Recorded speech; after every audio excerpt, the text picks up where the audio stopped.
Glória a Deus, que noite abençoada. Confesso aos irmãos que eu passei a semana com muita expectativa para este dia. Eu até comentei na página dessa semana de ontem. Falei, nossa, essa palavra está mexendo tanto comigo que cada vez que eu leio ela, que eu estudo ela mais, parece que eu tenho mais sede por essa palavra. E está muito alto, pode deixar um pouquinho, eu retorno, não sei. E o meu coração é tocado por essa história. Eu conhecia já a história de José, mas ela nunca mexeu comigo da maneira que mexeu. Por isso que eu digo que a palavra do Senhor ela se renova todos os dias. Às vezes a gente lê e um dia é para uma necessidade. Passam anos e anos e aquela mesma palavra ela se faz viva novamente na tua vida, às vezes de uma maneira diferente. E eu confesso para vocês que tem sido uma experiência maravilhosa esse estudo para mim e um pouco daquilo que o Senhor tem colocado assim no meu coração, que tem, não é só colocado no coração, mas é o sentimento. É que sentimento não se explica, né? Mas é como se eu pudesse estar ali com José, sentir a dor que ele sentiu. E eu, para trás, ai, coitadinho de José. Sabe quando você olha uma situação e aperta o coração? Você fala, nossa, é mais ou menos isso. Então, recapitulando o que nós vimos na semana passada. A semana passada nós falamos sobre, a primeira semana nós falamos sobre as feridas de José. Na segunda semana nós falamos quando Deus traz à tona a dor, ou seja, quando as ações de José demonstravam realmente que ele estava ferido.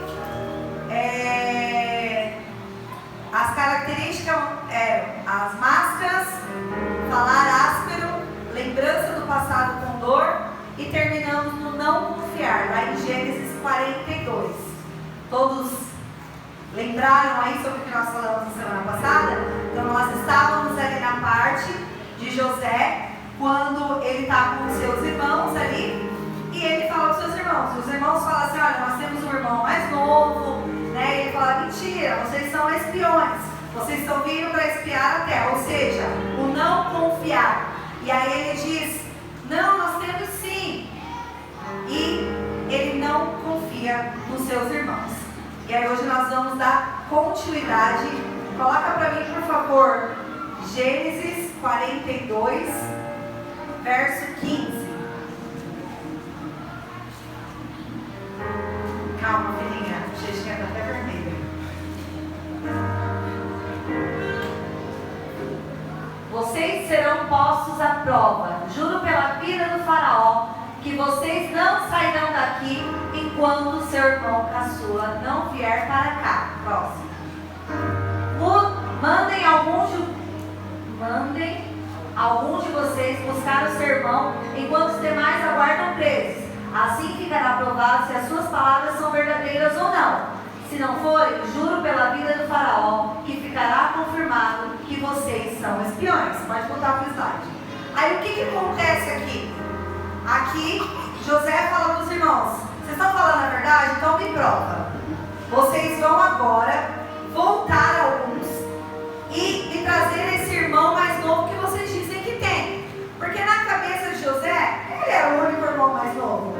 Ele era o caçulinha. Depois que ele veio embora, como nós já contamos, nasceu Benjamim. Mas, ele falou, eles estão mentindo. É mentira o que eles estão falando. Então, é isso mesmo? Então vai lá, traz esse irmão aqui e me prova que é verdade. Mas um de vocês vai ficar preso. E aí o que acontece? José propõe, então, um dos irmãos dele fica preso. Eles ficam presos por 3 dias.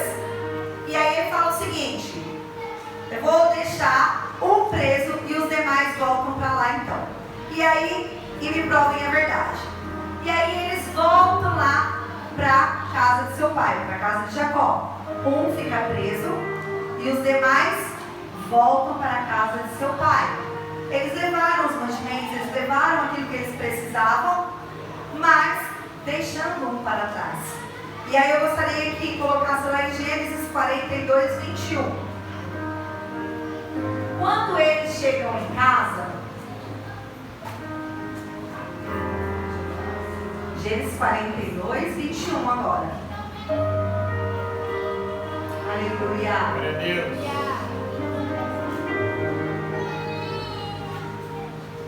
Aleluia, Jesus. Eles se prontificaram a fazer isso e disseram uns aos outros: certamente estamos sendo punidos pelo que fizemos a nosso irmão. Vimos como ele estava angustiado quando nos implorava por sua vida, mas não lhe demos ouvido. Por isso nos sobreveio esta angústia.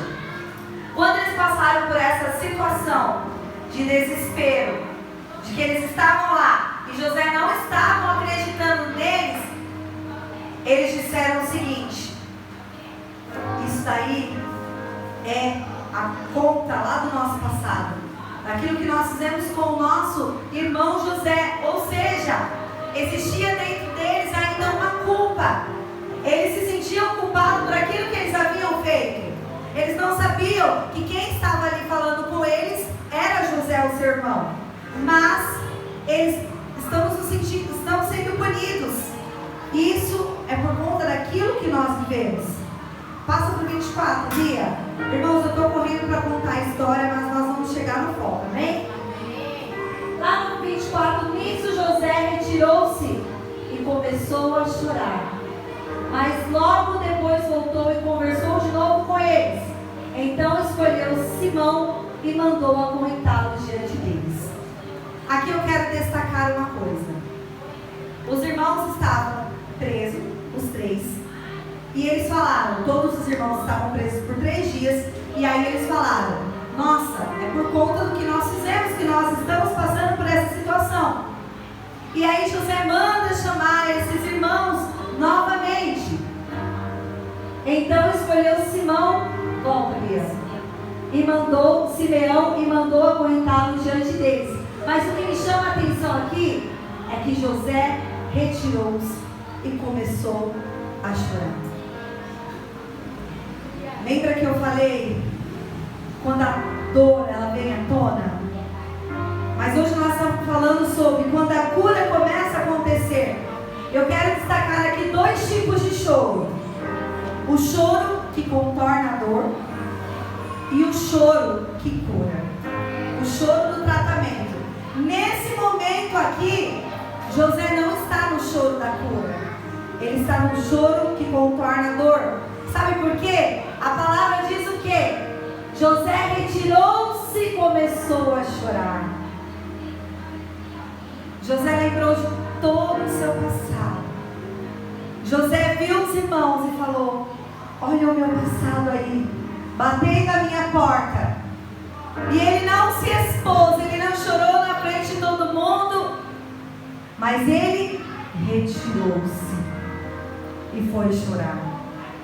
Quando o choro, ele não é exposto, e quando eu digo exposto, é em relação ao sentimento, ou de realmente confessar ao outro, porque a palavra de Deus diz: confessai as nossas necessidades uns aos outros para serem curados. Aqui não tinha acontecido ainda o seu processo de cura. Ele estava no caminho, mas ainda não havia acontecido. Nesse momento ele chora, mas ainda é um choro que contorna a ferida. Um dos irmãos fica preso, Simeão fica preso e os demais voltam. Eles chegam em casa e contam para Jacó tudo o que aconteceu. Pai, é o seguinte: imagine Jacó vendo seus filhos chegar. Está vindo Pedro, está vindo William, está vindo Márcio, está vindo Kelvin. Tá, peraí, está faltando um? Cadê? Pai, é o seguinte: nós chegamos lá, o governador daquela terra achou que nós éramos espiões. E ele disse o seguinte para nós: olha, eu não vou deixar que vocês saiam daqui enquanto um de vocês não for lá e buscar um dos irmãos de vocês. E nós sabemos, Pai, que Benjamim é o teu filho querido. E eles ficaram atemorizados com isso, dizendo para o seu pai: pai, foi uma situação muito difícil, foi uma situação perturbadora para nós voltarmos, e acabamos tendo que deixar um deles lá. E agora nós precisamos pegar Benjamim, voltar lá e provar que nós estamos dizendo a verdade. O que vocês acham que aconteceu? Quem não conhece a história?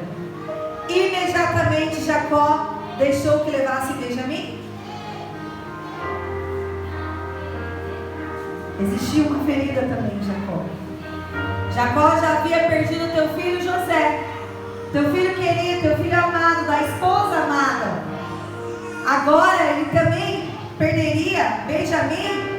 E ele disse: seu filho, não, eu já perdi um, vocês já me fizeram perder um filho, eu não vou perder outro, eu não vou deixar que ele vá.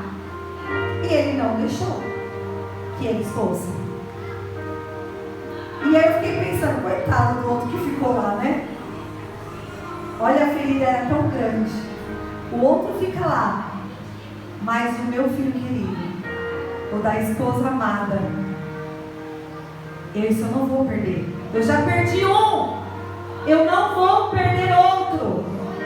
Quantas coisas na sua vida você não permite, você não se permite fazer com medo de perder, porque um dia você já perdeu algo. Quantas coisas nós não fazemos ou desistimos de fazer por conta de feridas do passado, mas lá atrás aconteceu isso, então eu não vou permitir novamente que isso aconteça na minha vida, ou na vida do meu filho, ou não sei que situação da sua vida. E Jacó agora estava assim: não vou liberar, não vou, meu Deus, oh glória, não vou liberar de jeito nenhum. E aí o que acontece? O tempo passa. Lá no 36 ele fala, o Jacó fala: não vou deixar meu filho com vocês. Se eu perder mais um, eu morro. Aqui está nas minhas palavras, tá? Mas o 36 está lá. E disse-lhe seu pai Jacó: vocês estão tirando meus filhos de mim. Já fiquei sem José, agora sem Simeão, e ainda querem levar Benjamim. Tudo está contra mim. Quando nós temos feridas e a ferida é cutucada, tudo é culpa minha. Oh Deus, oh céus, tudo vem contra mim, tudo dá errado na minha vida, tudo cai sobre a minha cabeça, tudo, nada dá certo para mim, porque meu pai não me ama, porque os meus irmãos me rejeitaram, porque não sei lá o que, tudo está contra mim. Aí Jacó fala: eu já perdi José, vocês já largaram Simeão lá, agora vocês querem levar Benjamim ainda? Não. Se eu perder mais um filho eu morro, eu desço a sepultura, eu não aguento.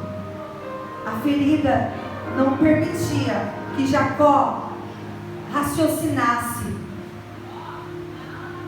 A comida ia acabar. Como que eles iam voltar lá? Os filhos iam voltar lá e iam ser mortos. Vamos lá para Gênesis 43. Aleluia, Santo Deus. Verso 2. 43 agora, Bi. Aleluia. Glória a Deus. E aí lá no 43 é o momento, 43:1. A fome continuava rigorosa na terra. Talvez Jacó pensou: vamos dar um tempo, as coisas vão melhorar, as coisas vão dar certo, igual a gente faz. Vamos empurrando com a barriga que vai dar certo.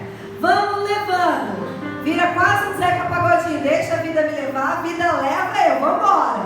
Vamos levando do jeito que dá. Enquanto tem comida, tá tudo certo. E vai levando. Quantas coisas nós vamos levando sem resolver, sem tratar, sem dar uma solução? Nós vamos levando para ver até onde vai dar. Hoje é dia de resolver conflitos. Aleluia. Hoje é dia de resolver situações mal acabadas. fome ainda estava naquele lugar.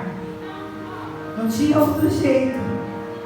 O negócio estava apertando. Aí lá no 2, põe pra mim, Bibi. A fome, assim, quando acabou todo o trigo que os filhos de Jacó tinham trazido do Egito, seu pai lhes disse. Só quando acabaram todos os recursos, ele resolveu: agora a gente tem que dar um jeito nisso. Não tinha mais jeito.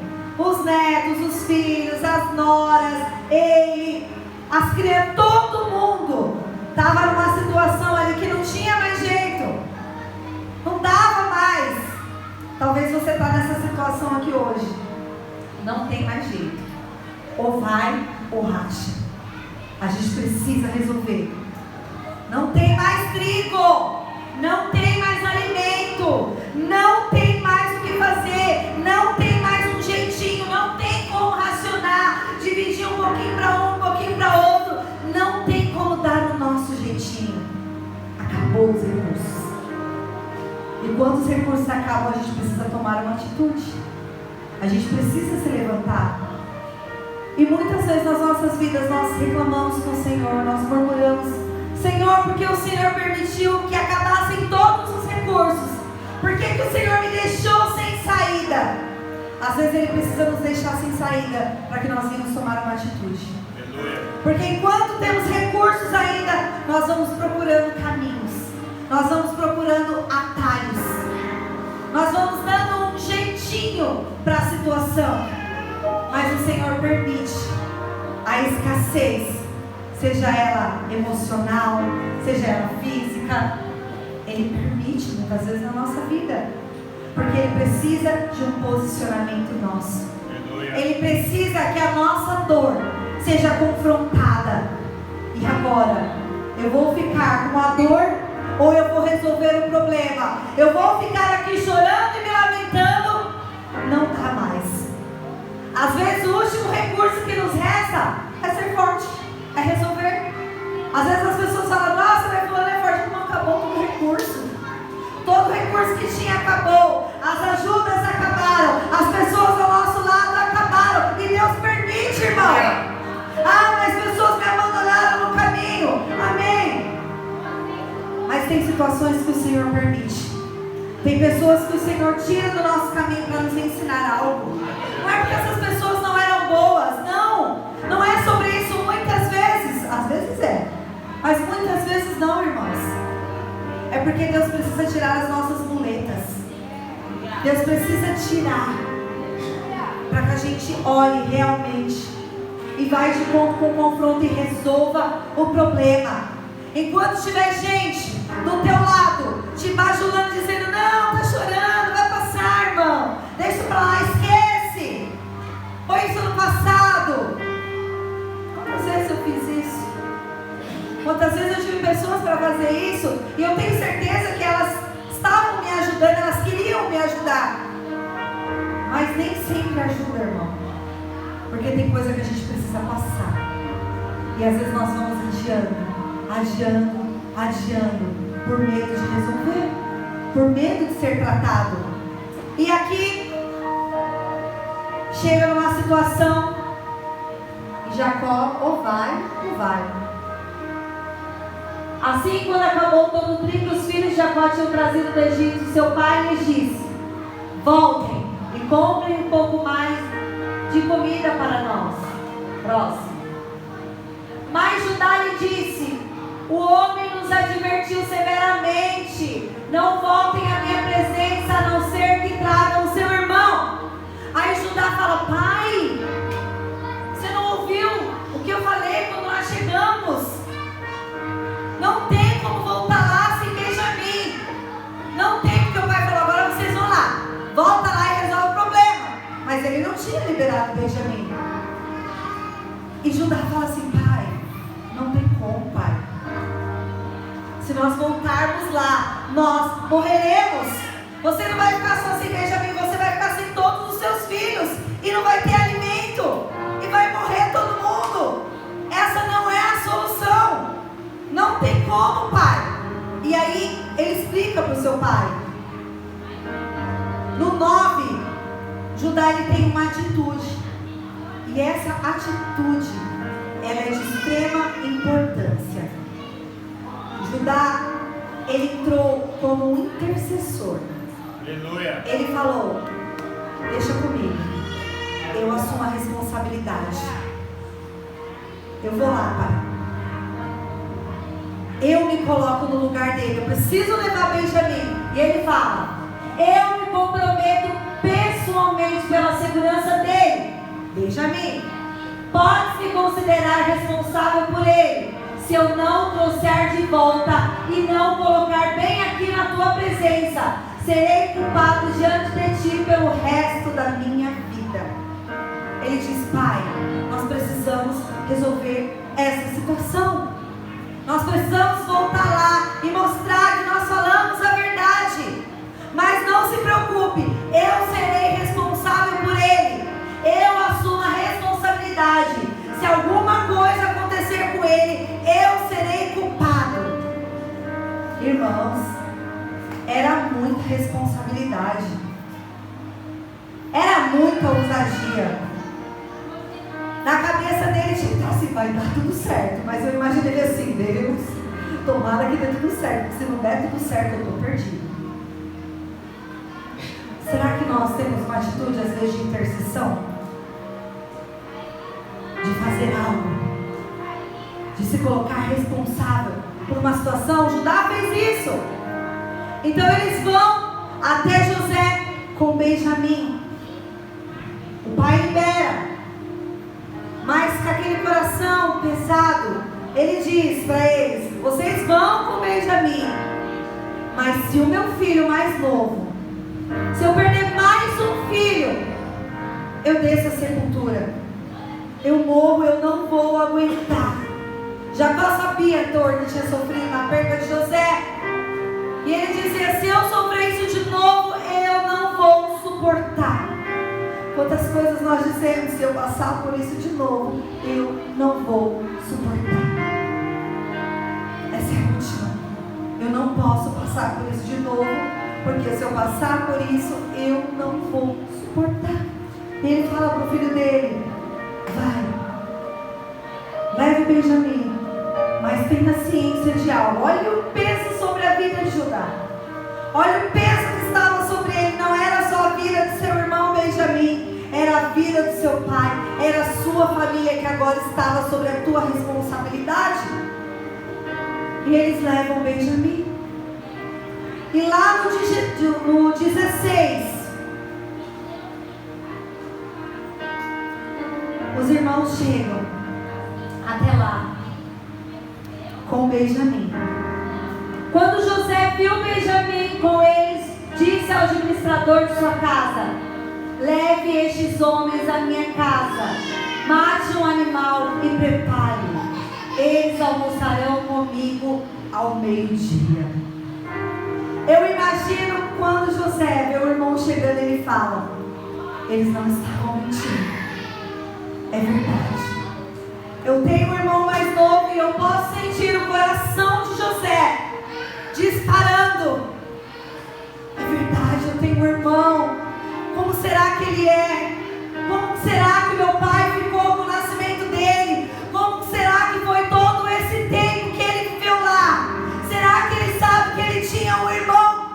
Será que ele sabe o que aconteceu? E o coração dele, imagino eu, dispara a ver o seu irmão. E ele fala para os servos: ó, prepara um almoço. Irmão, mesa é lugar de relacionamento. Mas mesa também é lugar de confronto para resolver o problema. Quantas coisas nós falamos assim: vamos sentar na mesa e vamos pôr os pratos limpos. Ou seja, vamos sentar aqui e vamos resolver esse problema. Quantas vezes a gente, às vezes, na nossa casa, com a nossa família, vai chamar o filho para dar uma bronca: filho, vem cá, senta na mesa que agora nós, senta aí na cadeira, em volta da mesa que agora nós vamos ter uma conversa. Mesa é o lugar. Quem será será que você está precisando convidar para almoçar? Para ter uma conversa, para ter um acerto de contas, para tratar essa ferida, para tratar esse passado mal resolvido. Quem você precisa convidar para almoçar na sua casa? Ah, pastora, mas eu vou convidar os meus inimigos para se sentar à minha mesa. Querido, José estava colocando aqueles que tinham vendido a sua mesa. Eu creio que o próprio Senhor, porque ele ainda estava muito ferido, ele ainda estava muito magoado, mas a emoção de ver o seu irmão, a curiosidade de conhecê-lo, de estar com ele, de ter um momento com aquela pessoa que ele ainda não tinha conhecido, era grande. Quantas pessoas você deixou para trás? E aí, essas pessoas tiveram filhos, e você às vezes fala, eu queria tanto conhecer, mas eu não estou bem com aquela pessoa ainda. Eu não sei se aconteceu na tua vida. Eu tenho irmãos, eu tenho filhos, eu tenho pessoas que eu gostaria de conhecer, mas às vezes a ferida não deixa, o orgulho não deixa, a gente não quer convidar. E eu falo que quando o Senhor falou isso para mim, o Senhor me perguntou, quem você precisa convidar para almoçar na sua casa?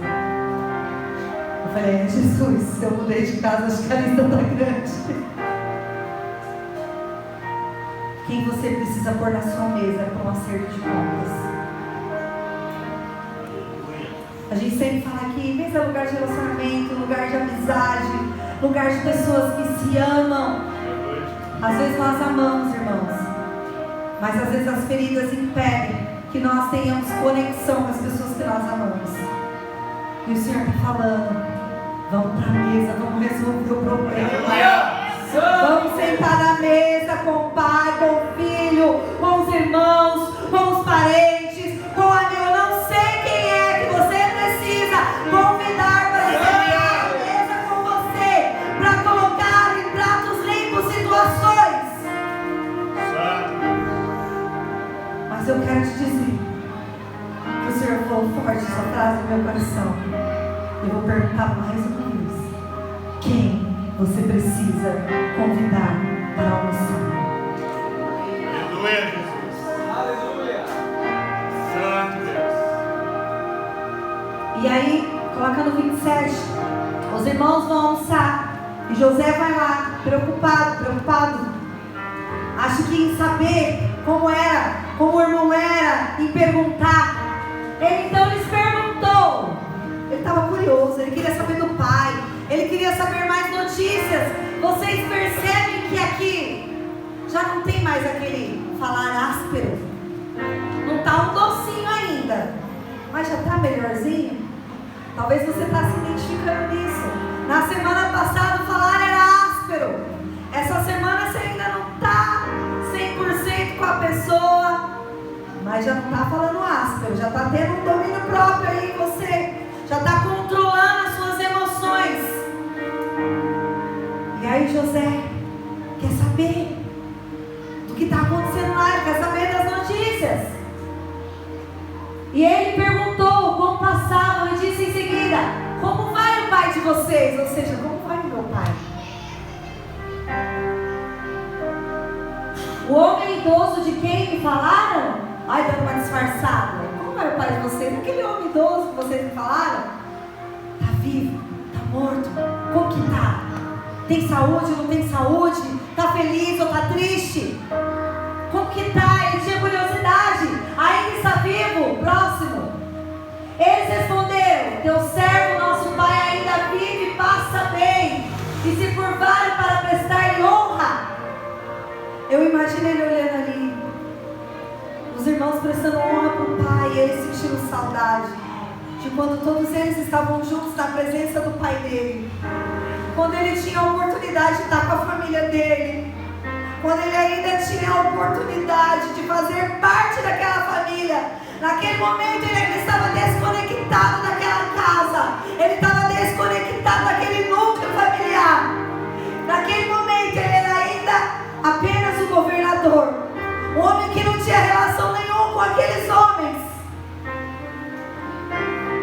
dentro dele estava: eu faço parte desse lugar.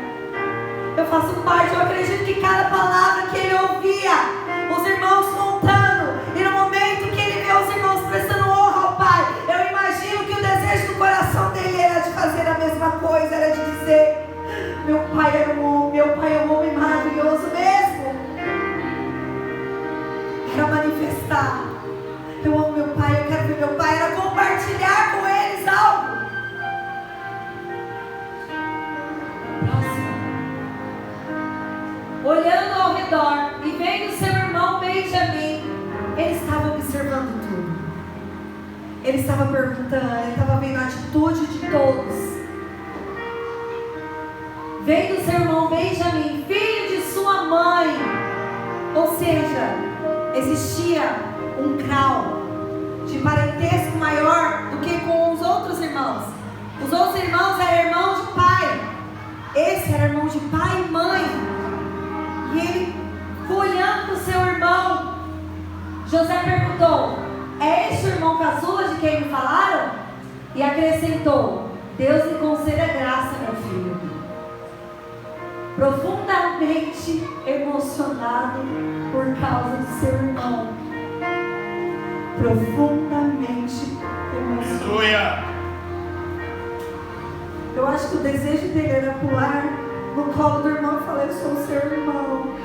Eu não te conhecia, mas eu sou José. Nós somos filhos da mesma mãe. Nós somos filhos do mesmo pai. Você é meu irmão. Eu fiquei imaginando a dor lá dentro de José. Aquilo estava guardado. Todo aquele lixo guardado dentro dele. Da rejeição. De não ter convivido com esse irmão. De não ter feito parte deste núcleo familiar. De não ter visto o irmão crescer. De não ter acompanhado. De não ter vivido tantas coisas. Quantas coisas nós nos ressentimos. Mas eu não vivi isso.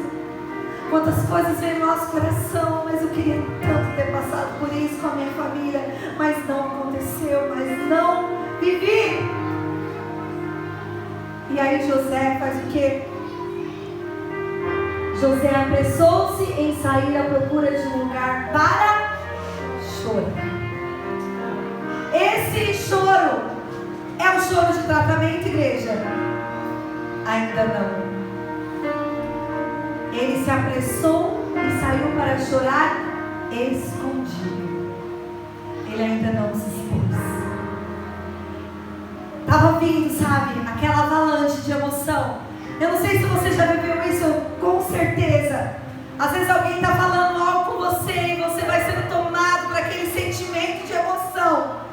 E aí o choro fica entalado aqui, você põe a lágrima para dentro de volta. Porque você quer se mostrar forte, você não quer se mostrar vulnerável, você não quer que as pessoas saibam qual é a sua fragilidade. Você não quer que as pessoas saibam.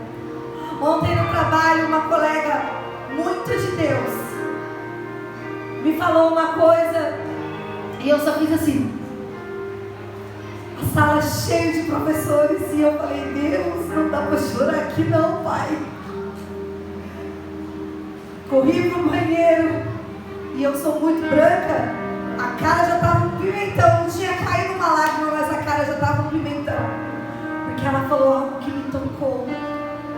Aquelas palavras estavam tocando as emoções, José. Não dava para segurar, pastor. Não dava para segurar a emoção. Sabe quando não dá para segurar a emoção? Quando você está na presença do Senhor e você diz assim: todo mundo vai achar que eu estou com problema. Todo mundo vai achar que lá em casa é um caos, porque eu só choro. Irmãos, eu lembro que era de uma igreja, o povo vinha todo dia orar por mim. Irmã, vai ficar tudo bem. Tá tudo bem, irmãos, é que eu gostava de chorar mesmo. Ainda bem que aqui na nossa igreja tem um monte de chorão, a gente não passa por isso. O povo vinha e orava e fazia oração de libertação na minha vida. E eu falava assim: gente, o que está acontecendo? Eu não estava entendendo. Porque quando Deus fala, a emoção toca. E a gente não consegue conter as lágrimas.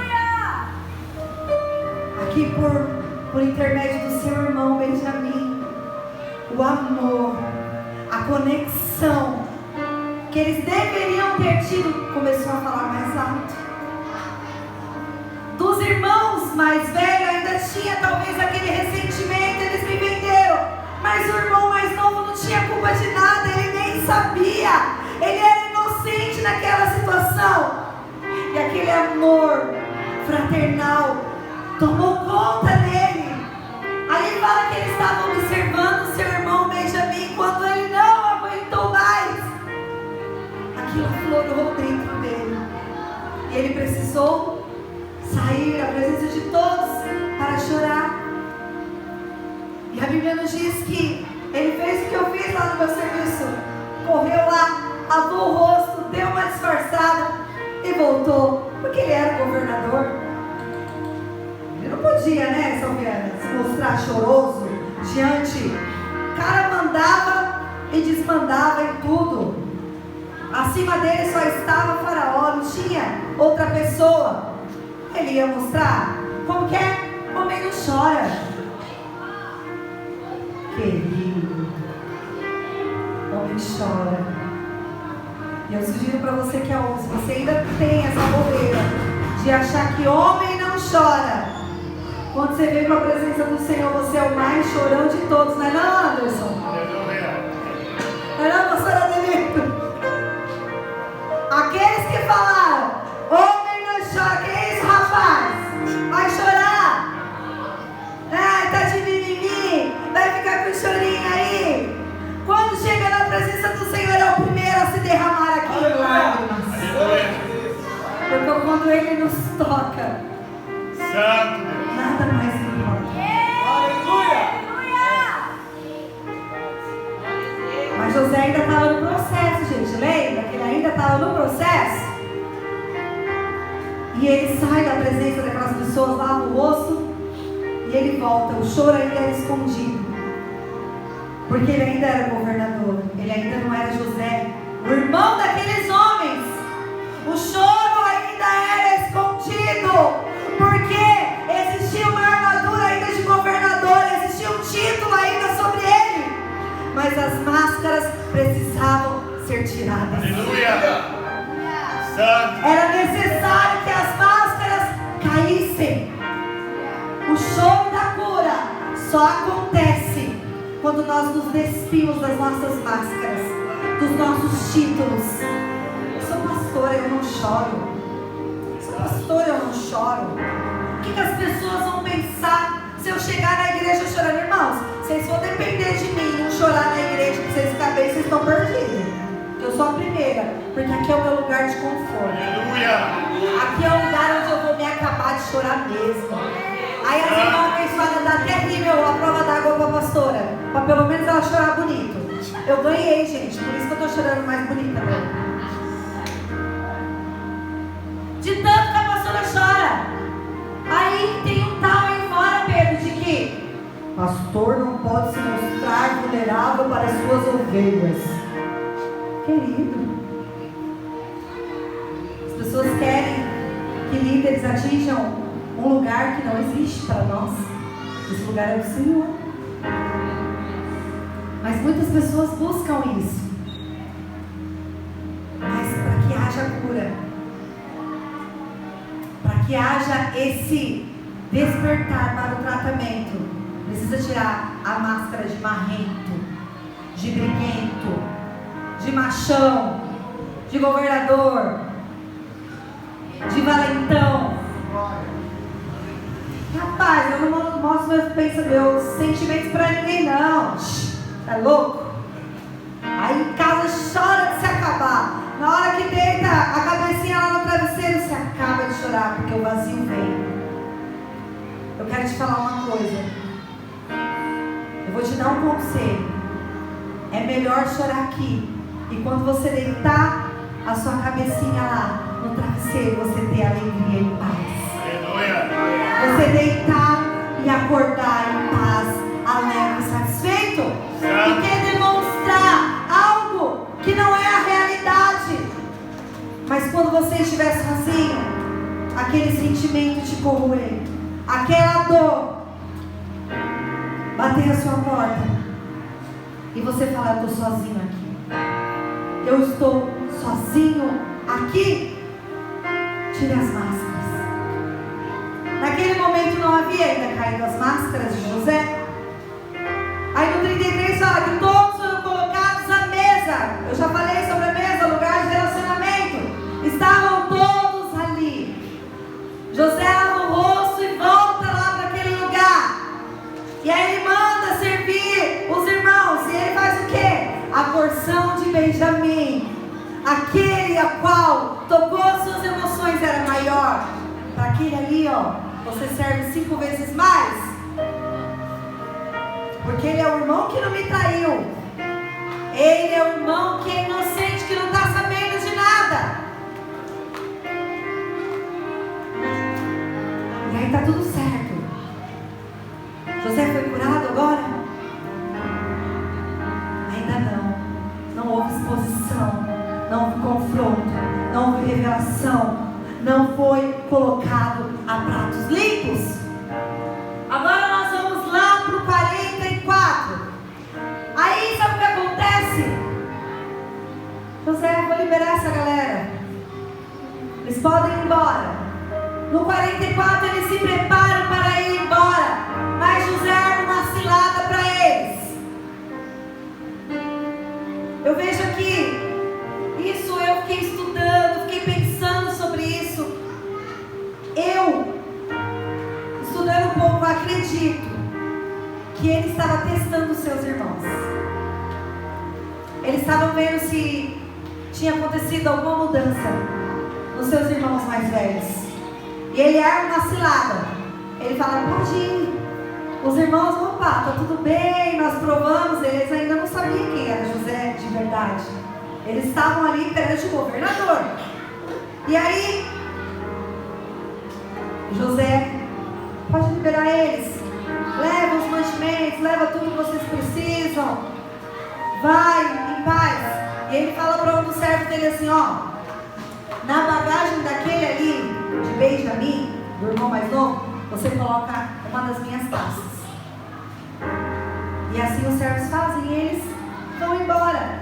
Quando eles estão saindo dali do lugar, os servos vão lá e vão revistá-los. Ó, sumiu alguma coisa lá, vocês que foram os últimos que estiveram lá. E eles estavam felizes, tinha comido, tinha sido bem tratado. Lá no começo, fala áspera, foi jogado na prisão. Agora, sentaram à mesa, comeram um banquete, compraram tudo que tinha para comprar. Deve ter levado até embora coisas assim que eles nem imaginavam. Estavam felizes, resolvemos o problema, deu tudo certo. Imagina eles no caminho, feliz a dessa, Kelvin. O pai vai ficar feliz, Simeão está voltando, Judá está voltando, Benjamim está voltando, está todo mundo voltando, está dando tudo certo. Só que não. Aí o soldado vai revistar. E aí Judá, lembra de Judá que falou para o pai dele: ó, eu sou o responsável. Aí Judá fala assim: olha, não, pelo amor de Deus, nós somos honestos, nós não mexemos com nada de ninguém, nós não pegamos nada de ninguém aqui não. Se achar alguma, que ele tinha certeza do caráter deles, se achar alguma coisa aí no meio das nossas bagagens, aquele a quem você achar, esse será morto. Tadinho de Judá. E nós seremos dados como escravo. Eu confio. Claro, ele não sabia da cilada. Mexe daqui, mexe dali. Acham o quê? A taça aonde? Na bagagem de Benjamim. Eu imagino o Judá agora fazendo assim: tô frito, morri. E agora? E agora? Eu imagino que ele se desespera. E agora o que eu vou fazer? E ele tenta questionar com os soldados: não, leva eu, deixa meu irmão. Os caras: ó, não sabe de nada não, leva lá para José. José que é o manda-chuva, ele que manda em tudo. Vamos levar para ele resolver. coloca para mim Gênesis 44, 14.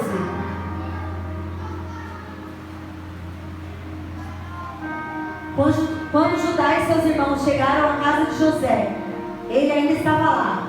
Então eles se lançaram ao chão perante ele. Próximo. E José lhes perguntou: que foi que vocês fizeram? Vocês não sabem que um homem como eu tem poder para adivinhar? Respondeu Judá: o que diremos a meu senhor? Que podemos falar? Como podemos provar nossa inocência? Deus trouxe à luz a culpa dos teus servos. Agora somos escravos do meu senhor, como também aquele a quem foi encontrado com a taça. Disse, porém, José: longe de mim fazer tal coisa. Olha que José é astuto, hein? Longe de mim fazer tal coisa. Somente aquele que foi encontrado com a taça será meu escravo. Os demais podem voltar em paz para a casa de meu pai. Eu creio que ele estava testando aqui os irmãos dele. Olha a situação. Era o irmão mais novo, o filho querido. Benjamim estava na mesma posição de José no passado. E aí ele falou: não, vocês podem ir embora, vai em paz. Talvez na mente dele, ele pensou: são tudo ruim, egoísta. O que fizeram comigo? Irmãos, a Bíblia não me diz isso, mas eu posso imaginar o coração dele. Eles vão pegar as coisinhas dele, vão zarpar e vai deixar Benjamim. Se me largaram lá e me venderam, você acha que não vão fazer com ele? Só que alguma coisa tinha acontecido na vida dos irmãos, principalmente na vida de Judá. Eu não sei se foi a culpa, talvez a maturidade. Algo mudou ele. Algo mudou o ofensor. Tem pessoas que você não fala há anos e você ainda acha que ele é aquela pessoa. Você acha que se você se aproximar de novo, ele vai fazer a mesma coisa com você. Pode ser que ele faça, mas pode ser que ele tenha mudado, não. Mas nós olhamos nas pessoas e julgamos elas pelos passados. Nós não damos segundas oportunidades, terceiras, quartas. Mas o Senhor nos dá uma oportunidade diariamente. Eu não vou perdoar porque Ele não merece. O Senhor te perdoou sem que você merecesse. Aleluia. O Senhor, Deus, nos perdoou sem que nós merecêssemos. Quem somos nós para dizer que não vamos perdoar alguém porque ela não merece? Quem somos nós? Eu creio que José estava fazendo um teste ali com os irmãos. Não, só deixa Benjamim, ele que errou, e os demais podem ir embora. Vai embora. E aí o que acontece, irmãos? Pode passar para o próximo. Então Judá dirigiu-se a ele dizendo. Nesse momento, Judá foi o bisturi para a cura de José. José, eu imagino a cena, fazendo uma analogia. Ele estava na mesa de cirurgia, mas ainda não tinha sido aberto. Ele estava lá para receber o tratamento, para ser curado, mas ainda estava fechado. E Judá, ele é o bisturi para iniciar a cura em José, para iniciar a cirurgia, Aleluia. a reconstrução. E ele já havia intercedido lá, e agora ele traz essa intercessão novamente, porque eu creio que existe um arrependimento dentro de Judá. Nós já fizemos isso uma vez, eu não vou permitir que isso novamente aconteça. Eu não sou mais aquele homem, eu não vou permitir que o meu pai perca outro filho. Talvez todo esse tempo vem na dor de seu pai, pode ter o tocado, para não ser mais aquela pessoa. Porque Benjamim ainda era o filhinho querido, o papai não deixou sair. Imagina, gente, era a mesma situação, mas uma reação diferente da mesma pessoa. E aí ele faz uma oração intercessória. Ele diz: por favor, meu Senhor, permite-me me dizer-te uma palavra. Não se acenda a tua ira contra o teu servo, embora sejas igual ao próprio Faraó. Meu Senhor perguntou a estes seus servos se ainda tínhamos pai e algum outro irmão. Ele está mexendo na ferida. Ele começou a cortar e a pôr para fora. Ele começou a contar para José. E nós respondemos: temos um pai já idoso, cujo filho caçula nasceu em sua velhice. O irmão deste já morreu, e ele é o filho único da mesma mãe que restou. E seu pai o ama muito. Próximo. Então disseste a seus servos que o trouxessem a ti, para que os seus olhos pudessem vê-lo. Próximo, Bibi. E nós respondemos a meu Senhor que o jovem não poderia deixar seu pai, pois caso fizesse, seu pai morreria. Eu começo a imaginar José ouvindo tudo isso, gente. Todavia disseste a teus servos que se o nosso irmão caçula não viesse conosco, nunca mais veríamos a tua face. Quando voltamos a teu servo, a meu pai, contamos-lhe o que o meu Senhor tinha lhe dito. Quando nosso pai nos mandou voltar para comprar um pouco mais de comida, nós lhe dissemos: poderemos voltar para lá, se o nosso irmão caçula for conosco, pois não poderemos ver a face daquele homem, a não ser que o nosso irmão caçula esteja conosco. Teu servo, meu pai, nos disse então: vocês sabem que minha mulher me deu apenas 2 filhos. Ele estava ali ouvindo uma história, como se ele não fizesse parte dela, mas só ele sabia que ele fazia parte daquela história, que aquela era a história dele, a história que estavam contando para ele naquele momento, era a história dele. Um deles se foi, e ele pensando: sou eu. Sabe aquele despertar novamente que ele começou a sentir lá na mesa? Aquilo começou a ser remoído dentro dele de novo. Com certeza foi despedaçado, e até hoje nunca mais o vi. E ele olhando para o irmão dele, eu acredito que ele pensando: sou eu estou vivo, eu estou aqui. Por que você fez isso comigo? Se agora vocês também levarem este de mim, e algum mal me acontecer, a tristeza que me causarão fará com que os meus cabelos brancos desçam à sepultura. Agora, pois, se eu voltar a teu servo, a meu pai, sem levar o jovem conosco, logo que meu pai, que é tão apegado a ele, perceber que o jovem não está conosco, morrerá. Teus servos farão seu velho pai descer seus cabelos brancos à sepultura com tristeza. Ele estava dizendo assim para ele. Ele não tinha aberto tudo, Judá. Ele disse: nós perdemos um irmão. Não disse em que circunstâncias, mas se isso acontecer de novo, nós vamos matar o meu pai.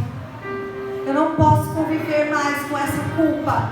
Eu já carrego uma culpa. Eu não posso carregar mais uma. Não posso.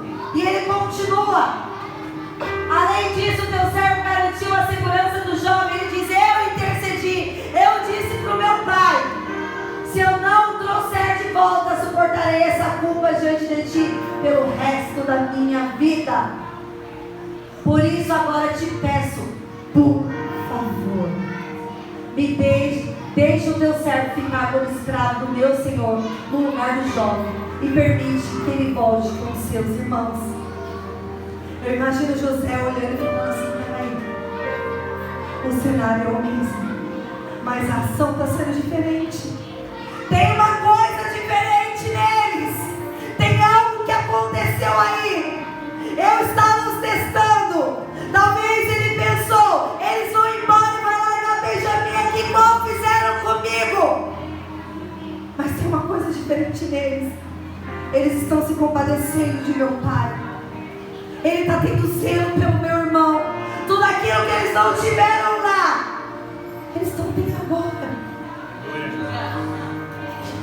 Como poderei eu voltar a meu pai sem levar o jovem comigo? Não posso ver o mal que sobrevirá a meu pai.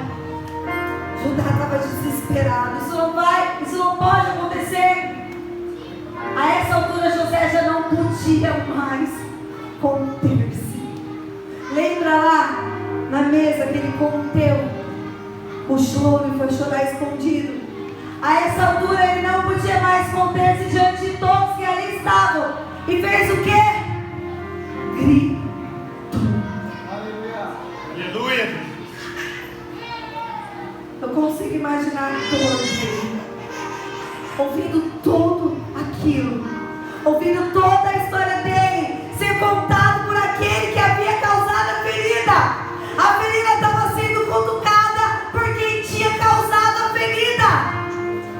Estava diante dele, ouvindo tudo aquilo, ouvindo a história, ouvindo suas dores, relembrando que foi rejeitado, que foi jogado.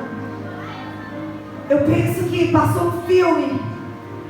Aqui ele tinha por volta, pelo estudo, entre 45 anos. Gente, quanto tempo!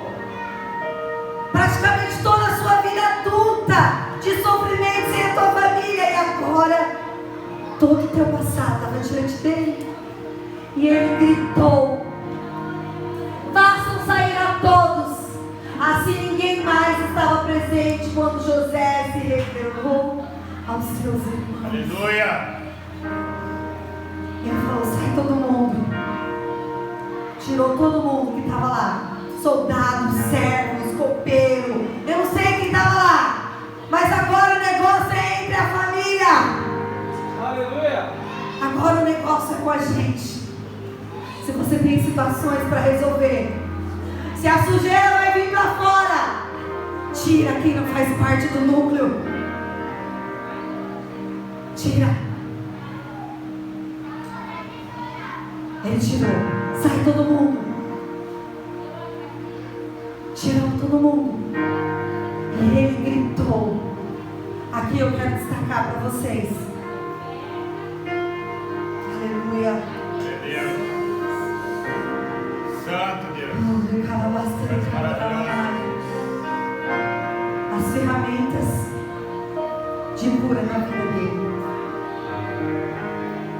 Nesse primeiro momento ele não podia mais se conter. Nesse momento o choro pode pôr no 45:1. A essa altura José não podia mais conter-se e gritou: façam sair a todos. Assim ninguém mais estava presente quando José se revelou aos seus irmãos. Uma das ferramentas de cura é tirar a máscara. Aleluia.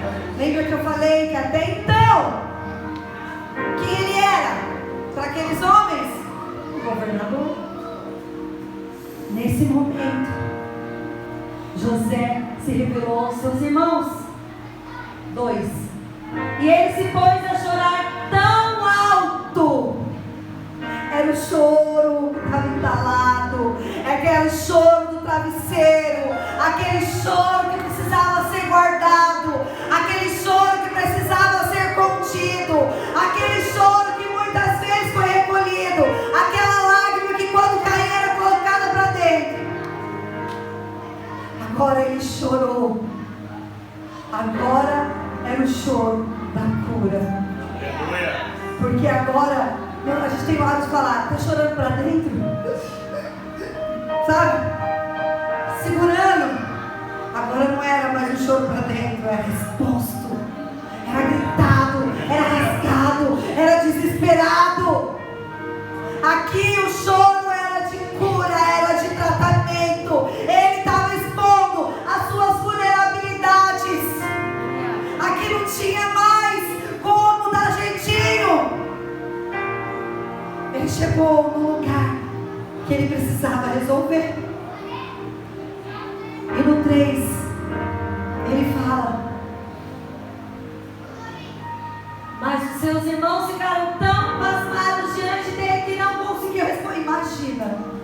está contando toda aquela história, os irmãos vendo toda aquela situação. De repente o homem fala: eu sou José. Filho, eu acho que eu tinha corrido. Agora nós vamos morrer todo mundo. Se a gente já estava com medo de morrer, estava com medo de matar Benjamim, agora morre todo mundo. Não vai sobrar um. E o homem ainda falou: sai todo mundo. Pronto, ele mesmo vai pegar a espada agora e vai decepar todo mundo. Cheguem mais perto. Viu como esse choro era de cura? Aleluia, Jesus. Porque no choro escondido a gente se afasta. Nesse ele fala: vem para perto. Quando nós iniciamos o nosso processo de cura, nós queremos os ofensores perto. Nós queremos trazer para perto para resolver. Nós queremos, por mais que ainda exista aquele conflito na alma, por mais que ainda exista aquela briga, não quero, deixa para lá, mas eu quero, vem aquela briga de sentimento, de emoção, de razão. Eu preciso, mas eu não quero, mas eu estou sentindo que é necessário. Sabe aquele desejo? Ai, que saudade. E aqui ele fala: cheguem mais perto. Disse José aos seus irmãos, quando eles se aproximaram, disse-lhes: eu sou José, seu irmão. Aleluia. Aqui ele fala para eles: não tenham medo de mim. Eu não sou o governador, eu sou seu irmão. Não tem títulos entre nós agora. Somos irmãos. Ele tira a máscara, ele tira a armadura. Assim como eu falei a semana passada do homem leproso, ele precisou tirar a sua armadura. Na intimidade dele, todos olhavam: ah lá, todo mundo reverencia, mas é um leproso, é ele, o leproso. Talvez José, na sua intimidade com ele mesmo, dissesse: todo mundo me reverencia, eu sou o cara, mas ninguém sabe da minha história. Talvez você disse: as pessoas olham para mim e me veem tão forte, mas elas não sabem a minha história. Elas não sabem pelo que eu passei, elas não conhecem as minhas feridas, elas não sabem o caminho que eu percorri para chegar até aqui.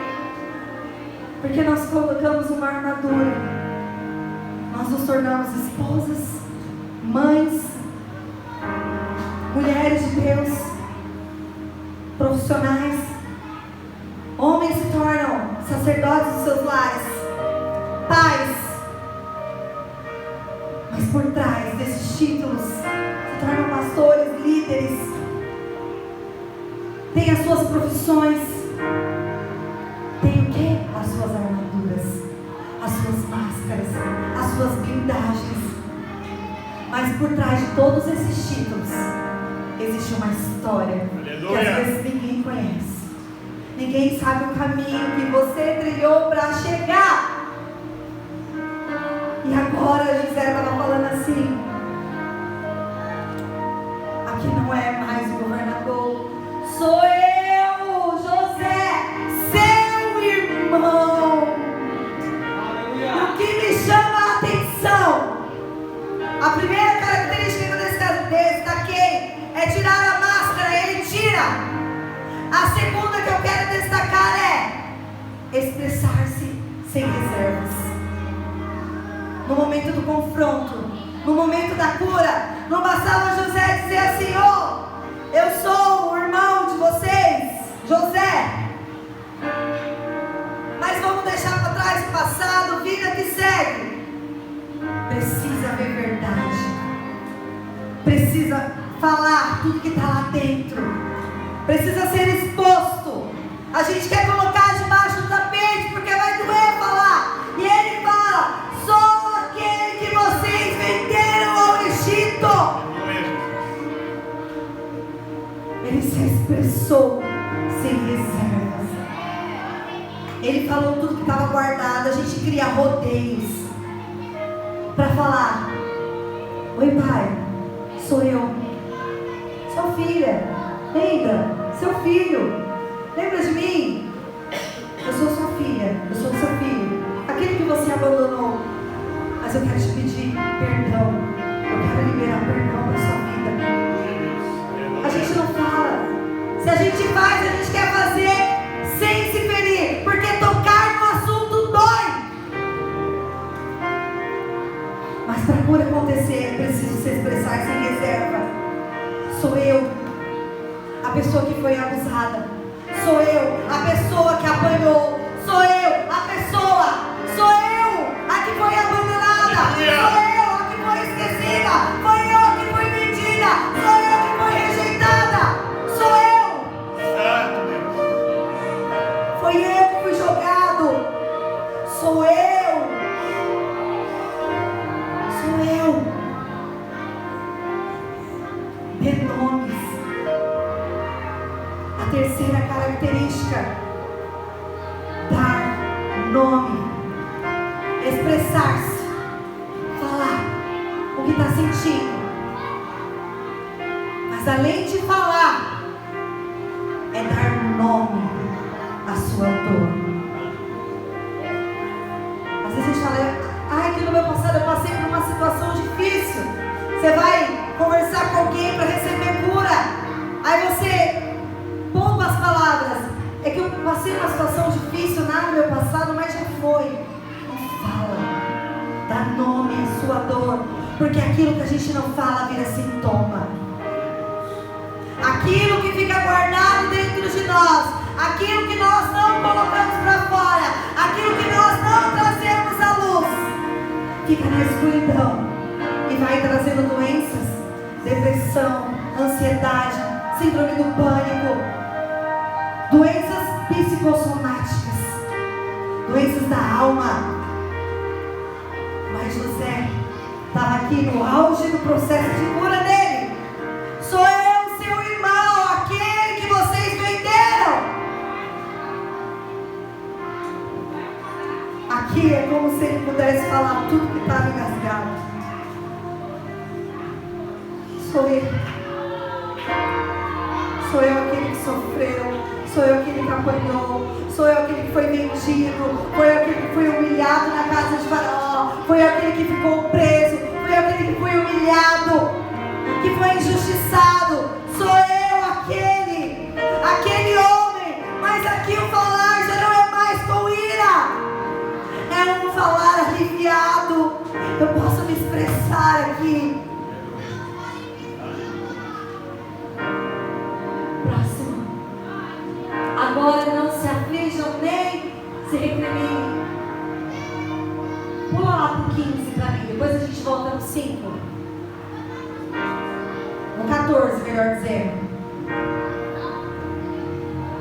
Depois desse processo de tirar a máscara, de expressar-se sem reservas e de dar nome aos sentimentos.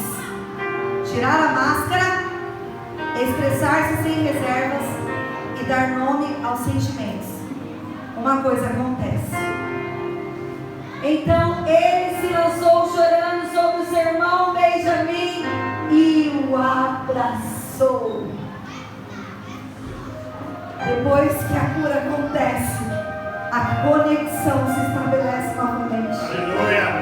O abraço acontece.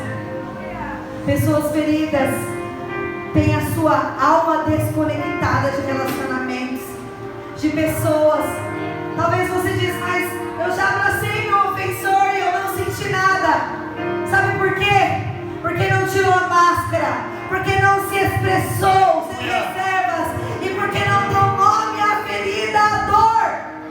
Pulou pro processo do abraço. Vou abraçar, Amanda, tá tudo certo. Oh, abraçando, pedir perdão, tá tudo certo, tchau. Mas ainda está desconectado, ainda não consegue ter conexão. E eu confesso para vocês que muitas vezes eu vim nesse passo. Não, Deus, eu vou lá, eu vou pedir perdão, eu vou abraçar. Porque o abraço resolve tudo. Resolve, irmãos. Mas antes do abraço tem um caminho. E é o caminho que a gente quer deixar debaixo do tapete. É preciso pôr a sujeira toda para fora. Só se limpa uma casa tirando toda a sujeira. se eu continuo jogando para debaixo do tapete, ela só parece estar limpa, mas ela não está. A sujeira permanece lá, está escondida, mas ainda está lá. E aqui ele se abraça. E aqui ele faz aquilo que ele queria fazer quando ele viu o seu irmão. Ele pula nos braços do irmão. Ele se lança e ele abraça o seu irmão. E toda aquela dor, todo aquele ressentimento, agora sim, fica num passado resolvido e não esquecido. Lembra a diferença que eu falei? Passado esquecido não é cura. Passado resolvido é cura. Nós precisamos resolver as nossas dores do passado.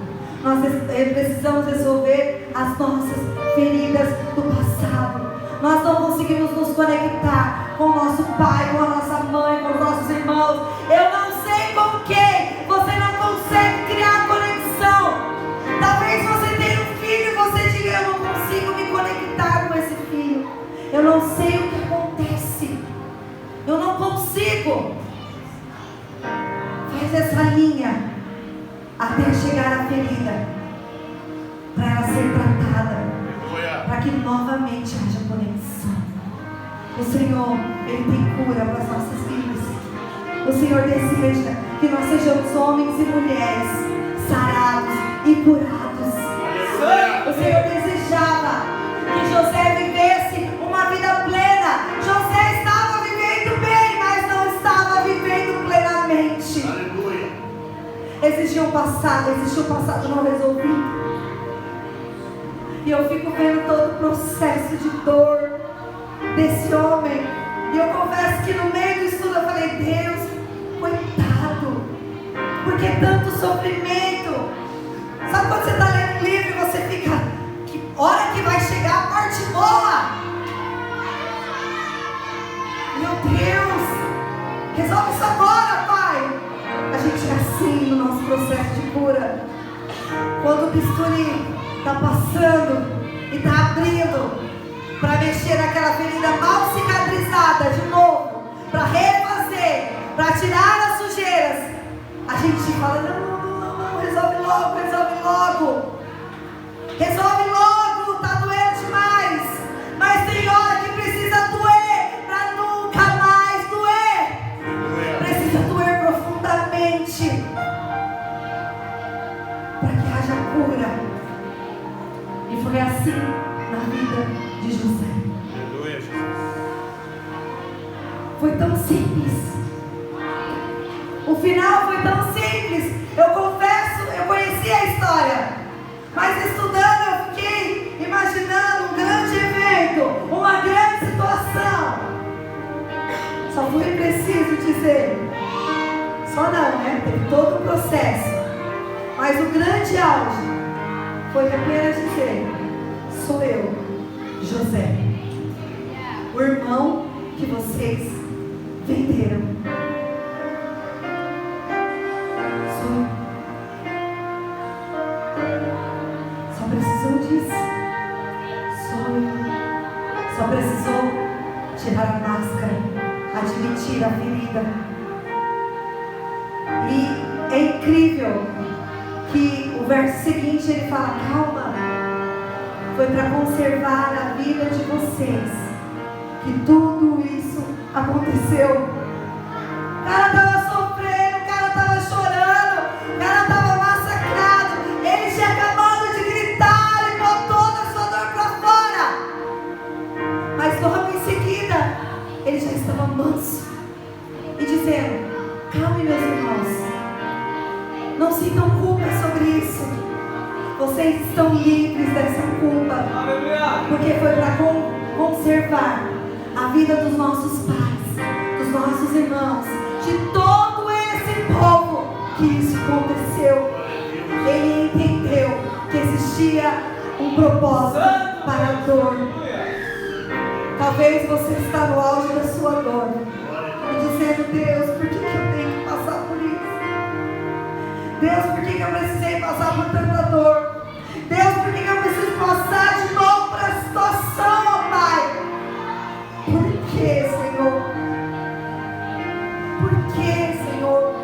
nós nos questionamos.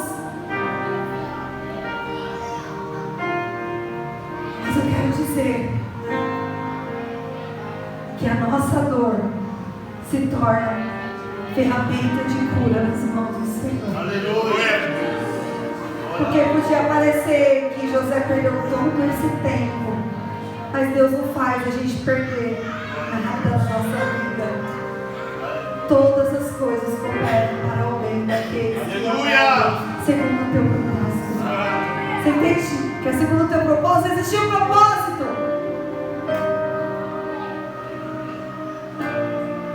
Mas eu tenho que passar por isso. Deus permitiu tudo isso para eu passar por isso. Eu já disse no começo das meditações que tem coisas que são circunstâncias das nossas escolhas.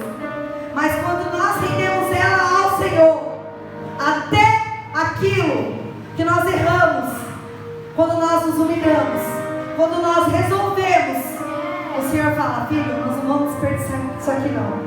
Nós vamos usar em favor do reino. Eu imagino que Satanás fica furioso, falando: destruir a vida dele, olha o que ele fez, ele errou, ele pecou, ele fez tudo quanto é lambança. Agora ele foi para Cristo. Pelo menos se ele perder todo esse tempo, vai Deus falar: não. Sabe, tudo que você fez com ele, agora ele é meu.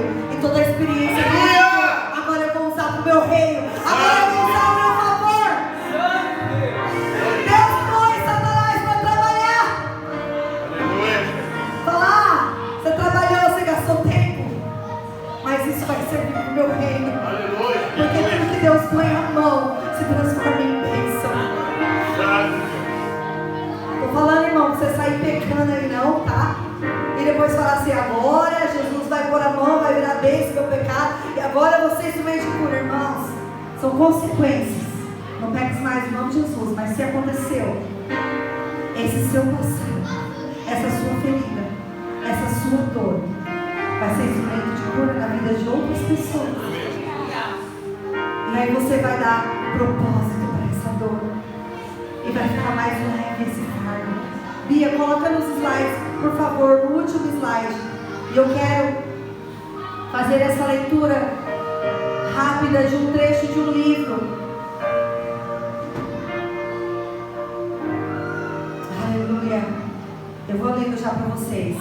Quando Deus nos sara, Ele transforma a nossa dor no nosso maior projeto de vida. Isso é magnífico. E quando eu li isso, eu fiquei: Deus, tem tantos projetos de vidas maravilhosos nesta igreja. Dá para trabalhar todos os setores da igreja, com as dores dos nossos irmãos que foram curadas, que estão sendo tratadas. Aleluia. As experiências árduas são as que Deus mais usa para prepará-lo para o ministério.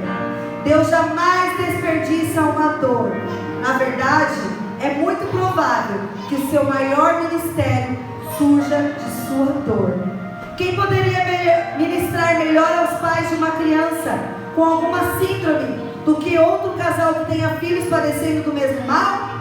Quem poderia ajudar melhor na recuperação de um alcoólatra do que alguém que tenha combatido esse demônio e tenha achado a liberdade?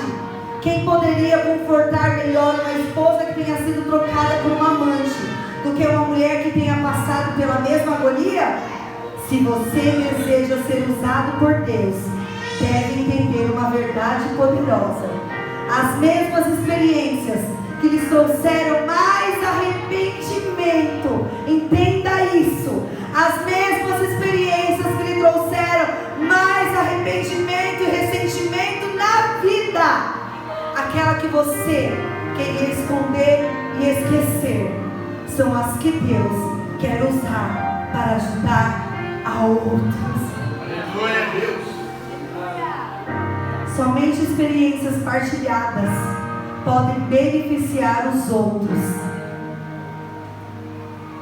Experiência não é o que acontece com você, é o que você faz com o que acontece com você. O que você fará com o que você tem passado? Não desperdice sua dor. Usa para ajudar outras vidas. Aleluia. A experiência não é o que você viveu, é como você sobreviveu a essa dor, é como você reagiu a essa dor. E hoje o Senhor está me chamando, homens e mulheres curados. Homens e mulheres curadas. É uma frase clichê, mas ela é muito real. Curados para curar, curadas para curar. Não acha? Eu desperdicei todo esse tempo, Deus. Não deixa mais esse ressentimento, essa dor ficar te culpando, ficar te martirizando. Entregou nas mãos de Deus, pediu perdão, está em conserto, resolveu tudo isso dentro de você, no seu passado. Está tudo certo, tudo resolvido.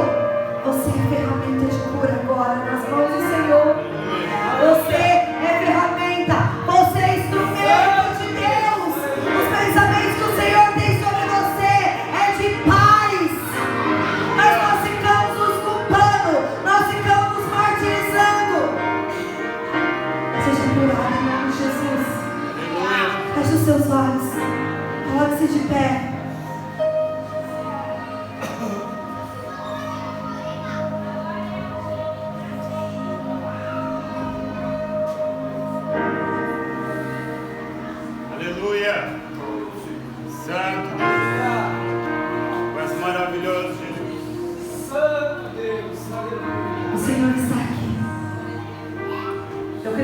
Pessoas ao longo desse processo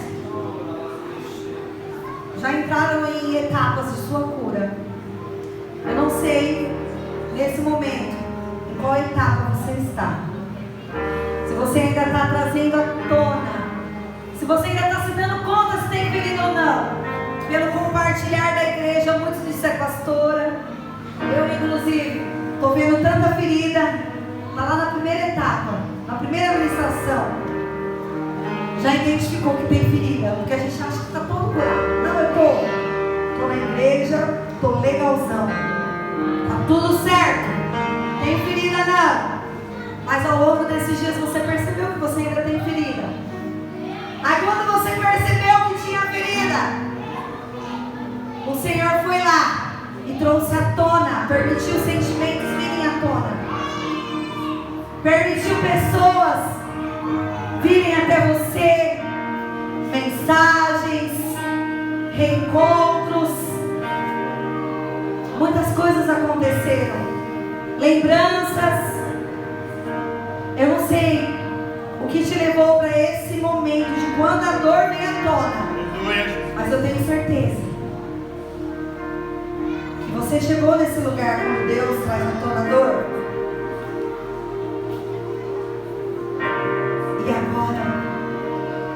É a hora da cura. É a hora do choro não mais escondido. O choro exposto. O choro colocado para fora. Esse é o momento. Este é o tempo de cura. Este é o tempo que o Senhor preparou para a sua vida. Não há mais tempo para perder com ressentimentos. É tempo de correr, porque este é o tempo do Senhor para as nossas vidas. É o tempo de o Senhor sarar. É o tempo do Senhor curar. É o tempo do Senhor libertar. Aleluia. Me perdoem pelo horário, mas nós precisamos. Nesse momento eu gostaria que você fechasse os olhos e você se conectasse com Ele. Sabe o momento que José manda sair todo mundo de cena? Agora é você e o Pai. São vocês. É só você e o Pai. Agora você pode se expressar. Você pode falar para Ele. Você pode dizer: essa é a minha dor. Me venderam. Me abusaram. Me rejeitaram. Eu fui o filho que era para ter sido abortado. Eu fui o filho que não era para ter nascido. Eu fui o filho que foi jogado, que não tem nome de pai, que não tem nome de mãe.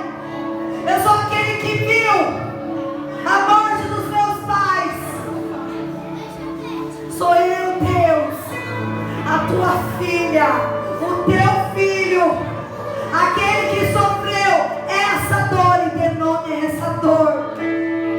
Fala para Ele, se expresse livremente para Ele, se expresse livremente para Ele, se expresse livremente para o seu Pai.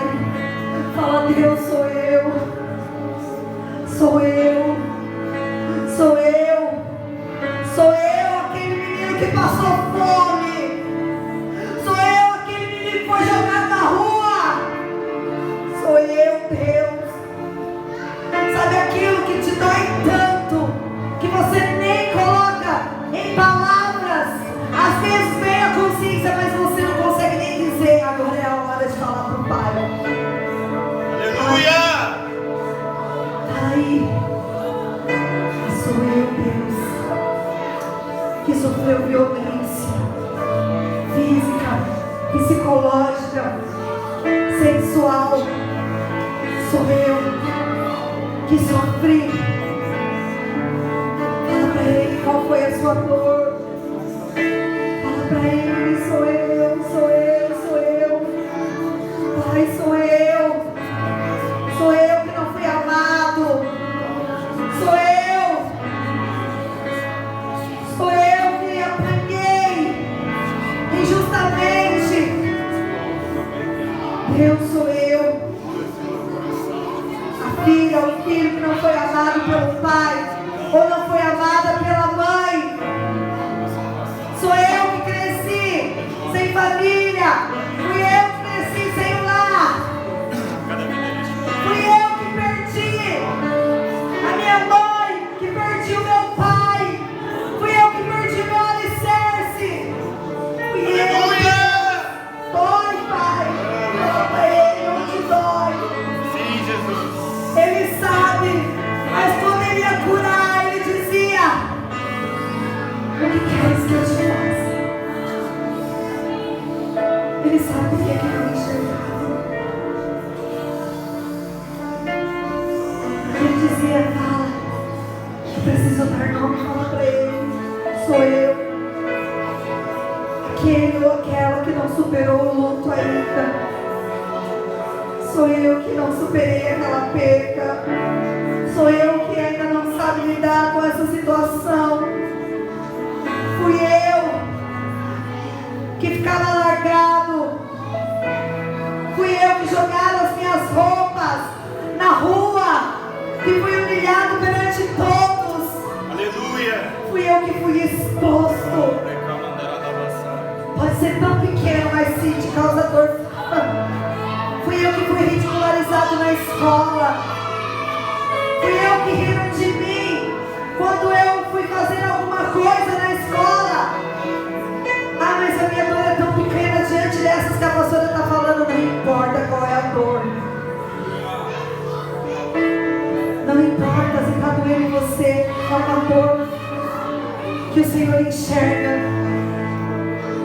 que Ele valida, mas que Ele quer curar. Ele está falando: fala, filho, fala da sua dor. Sou eu, a pessoa que não se dá bem em nenhum relacionamento, que sou enganada, que sou traído. Sou eu que não dá certo em nenhum relacionamento. Aleluia, Jesus. Sou eu, Deus, isso dói. Dói, Pai.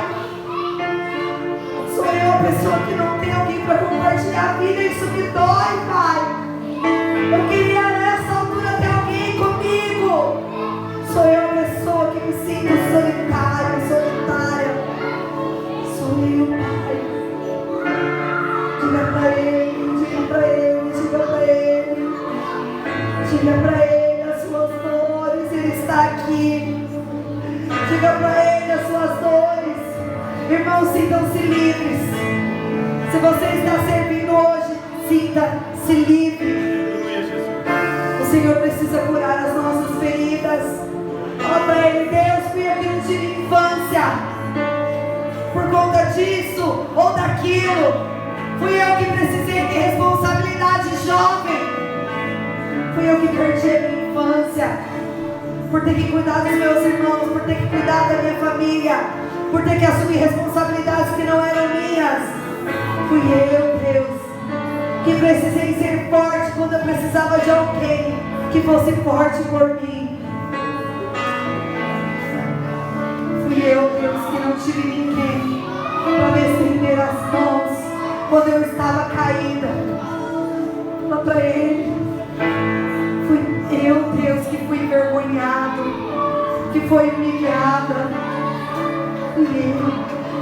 Agora é a hora. Agora é a hora de você expor para Ele. Aleluia, Jesus.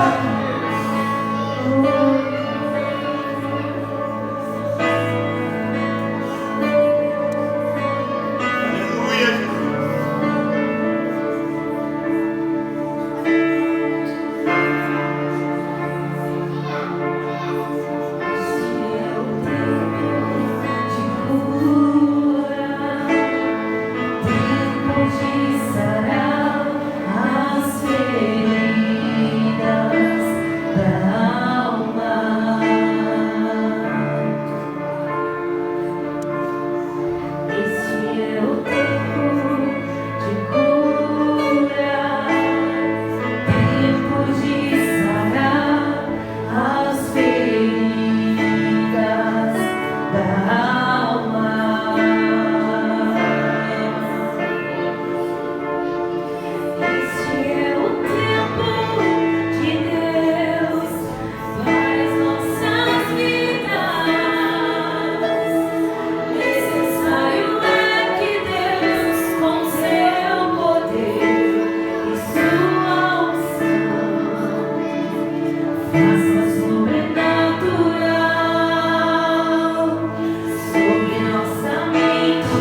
capaz de fazer nada, essa igreja não é capaz de fazer nada.